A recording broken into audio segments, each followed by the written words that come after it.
Selamat sore untuk kita semua. Terima kasih atas kesempatan yang diberikan kepada saya. Perkenalkan, nama saya Clarine, NIM 1703080009, kelas reguler sore A, mata kuliah kajian seminar masalah-masalah sosial. Baik, di sini saya akan membahas buku review ke-15 tentang memahami konflik etnis. Konflik etnis bukanlah fenomena baru. Sejak awal sejarah manusia, komunitas yang diorganisir berdasarkan dugaan keturunan, budaya, dan takdir yang sama telah hidup berdampingan, bersaing, dan bentrok.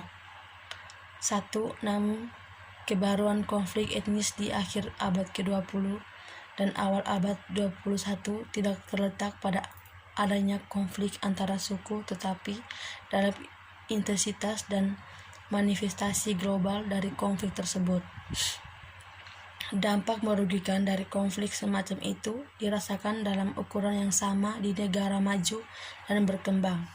Bahkan ketika para ahli teori globalisasi bersikeras pada keutamaan faktor-faktor ekonomi dalam membentukkan tantangan global abad ke-21 yang baru. Perpecahan budaya tampaknya memiliki dampak yang lebih besar pada keadaan politik dunia. Definisi sebuah kelompok etnis atau komunitas etnis dapat didefinisikan sebagai sekelompok besar atau kecil orang, baik dalam masyarakat tradisional atau maju, yang disatukan oleh budaya warisan yang sama, termasuk bahasa, musik, makanan, pakaian, dan adat istiadat dan praktik, kesamaan ras, kesamaan agama, dan kepercayaan pada sejarah dan keturunan yang sama, dan yang menunjukkan sentimen psikologis yang kuat sebagai bagian dari grup. Kelompok etnis bisa berdiri dari dua jenis berbeda: masyarakat kampung halaman dan komunitas diaspora. Masyarakat tanah air termasuk penduduk lama di suatu wilayah tertentu, dan dengan demikian mengklaim hak hukum dan moral eksekutif kepemilikan atas tanah itu. Klaim semacam itu biasanya didukung oleh bukti historis, faktual, dan mitos dari arkeologis. Komunitas diaspora etnis ditemukan di negara asing dan terutama disebabkan oleh migrasi penduduk yang disebabkan oleh penindasan di negara asal mereka atau oleh daya tarik prospektif yang peluang ekonomi yang lebih baik. Diaspora etnis biasanya tidak mencari hak teritorial di negara asing, tetapi biasanya menuntut partisipasi non-diskriminatif sebagai individu dalam urusan publik, pemungutan suara, jabatan-jabatan, akses keadilan, ditambahkan akses non-diskriminatif ke pendidikan, pekerjaan, perumahan, peluang bisnis, dan layanan publik, dan pengakuan resmi atas hak mereka untuk memelihara institusi yang melestarikan elemen budaya warisan mereka. Bagaimana identitas etnis dibentuk? Identitas etnis dapat didefinisikan sebagai seperangkat makna yang dikaitkan individu dengan keanggotaan mereka dalam komunitas etnis, termasuk atribut yang mengikat mereka pada kolektivitas itu dan yang membedakannya dari orang lain di lingkungan yang relevan. 14. Secara umum, seorang mungkin berbicara tentang 3 aliran pemikiran utama tentang pertanyaan tentang bagaimana identitas etnis terbentuk dan mengapa itu berlahan: piramidalisasi, instrumentalisasi, dan konservasi. Kaum primordialisasi menganggap identitas etnis pada dasarnya sebagai fenomena alam atau yang diberikan secara biologis. 15.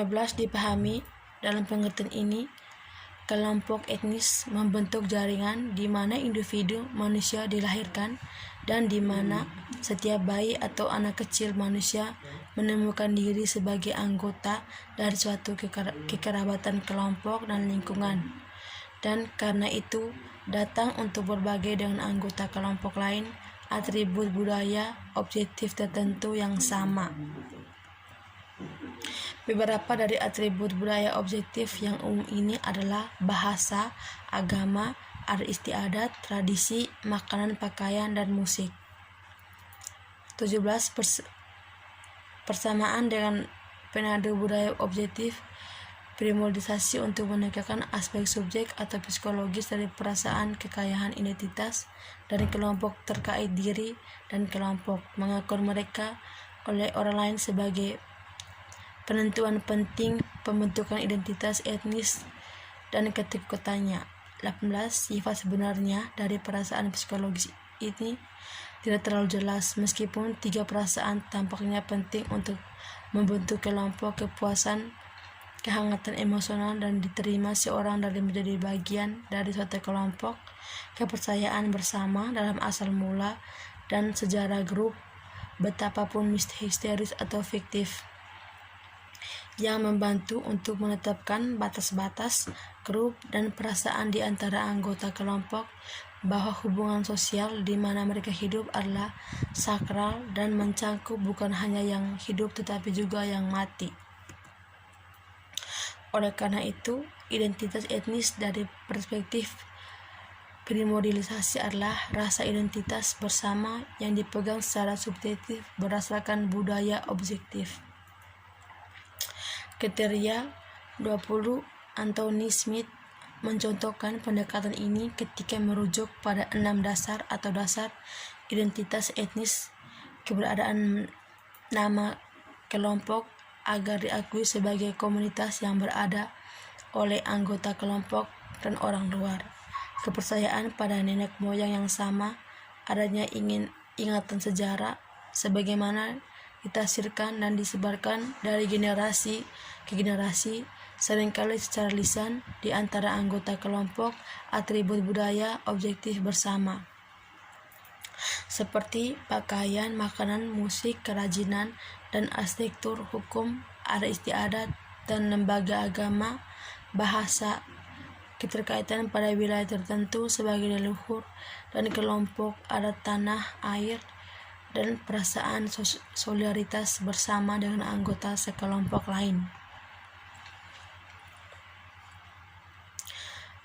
Mendiskusikan kondisi yang mendorong pembentukan dan kelangsungan hidup kelompok etnis, Smith berpendapat bahwa pada abad pertengahan 4 faktor yang mendukung kristalisasi etnis dan kelangsungan hidup: perolehan atau kemudian hilang, tanah air, teritorial, sejarah perjuangan dengan berbagai musuh, keberadaan beberapa bentuk agama yang terorganisir, dan pengembangan kepercayaan yang kuat pada mitos pemilihan etnis.